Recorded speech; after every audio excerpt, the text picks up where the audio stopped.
नमस्कार, मी संगीता आणि स्वागत आहे तुमचे संगीताज किचनमध्ये. तर आज आपण बनवणार आहोत शेवग्याच्या शेंगाची सूप. तर त्यासाठी आपण घेतलेला आहे इथे 1 पाव शेवगा म्हणजे 250 ग्रॅम. त्याला आपण स्वच्छ करून घेतलेला आहे आणि धुवून घेतलेला आहे. लसणाच्या 8 ते 10 पाकळ्या, अर्धा इंच अद्रक आणि 2 चमचे कोथिंबीर. आता इथे आपण शेवग्याला थोडंसं मॅरिनेट करणार आहोत. तर त्यासाठी आपण थोडीशी घेतली हळद, अर्धा चमचा धना पावडर आणि थोडंसं मीठ आणि हे व्यवस्थित आपण शेवग्याला चोळून घेतलेलं आहे.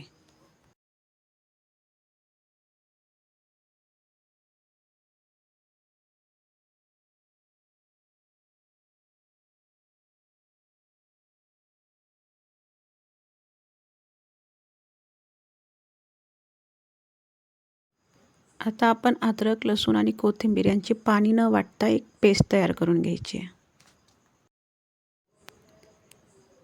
भांड्यामध्ये आपण थोडंसं तेल घातलेलं आहे आणि जेव्हा तेल गरम होईल त्यामध्ये आपण टाकलेला आहे अंदाजे एक मीडियम साईजचा कांदा, जो की बारीक कापून घेतलेला आहे. कांद्याला आपण व्यवस्थित गुलाबी होईपर्यंत परतून घ्यायचं आहे. इथे मी मीठ टाकलेलं नाही आहे, कारण आपण ऑलरेडी मॅरिनेशनमध्ये मीठ टाकलेलं आहे. आणि त्यानंतर ॲड करायचा आहे तो ग्रीन मसाला, जो आपण हिरवी पेस्ट वाटून घेतली होती. मसाला व्यवस्थित परतून घ्यायचा आहे.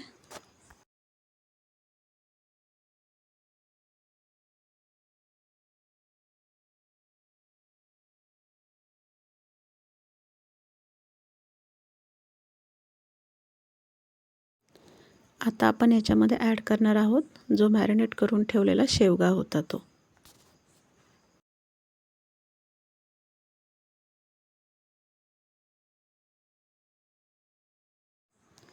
शेवगा व्यवस्थित मिक्स करून घ्यायचा आहे त्या मसाल्यामध्ये.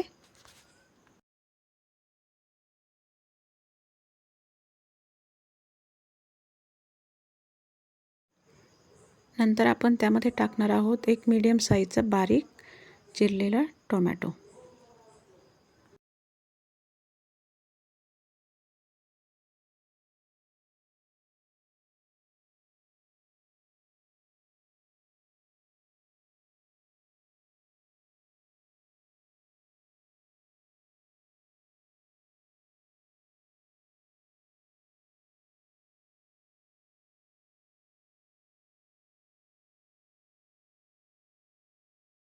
आता आपण याच्यामध्ये 1 ग्लास पाणी घालणार आहोत. तुम्हाला जर पाणी जास्त हवं असेल तर तुम्ही तेही जास्त घालू शकता.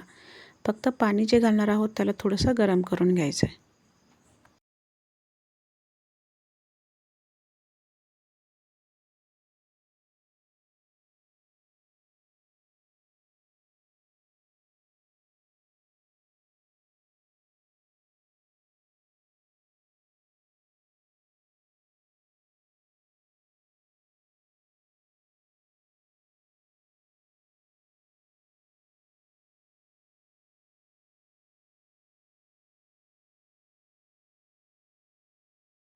पाणी घातल्यानंतर हाय फ्लेमवरती एक उकळी येऊन द्यायची आहे आणि त्यानंतर झाकण ठेवून आपल्याला शेवगा शिजवून घ्यायचा आहे. जर तुमच्या घरात लहान मुलं असतील तर त्यांना तुम्ही हे देऊ शकता. याच्यामध्ये कुठलंही आपण तिखट वापरलेलं नाही आहे. ही रेसिपी तुम्ही पण ट्राय करा आणि आम्हाला कमेंट बॉक्समध्ये नक्की सांगा. आणि तुम्हाला जर रेसिपी आवडली असेल तर आमच्या चॅनलला लाईक आणि सबस्क्राईब करायला विसरू नका.